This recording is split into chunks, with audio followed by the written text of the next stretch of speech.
Hello everyone, welcome back to our channel. In today's video, I'm going to show you how to delete your account of Dogecoin wallet. It's a very simple and easy process and I'm going to guide you through how to do it. Let's get started. First of all, on your phone, launch the Dogecoin app, which would be My Doge application.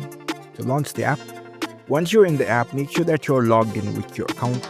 After you are logged in, you will see this kind of interface.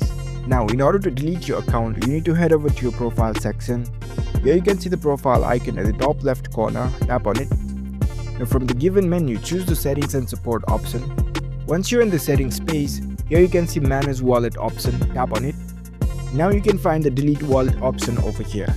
In order to delete your account of Dogecoin wallet, you can simply choose this delete wallet option, tap on it.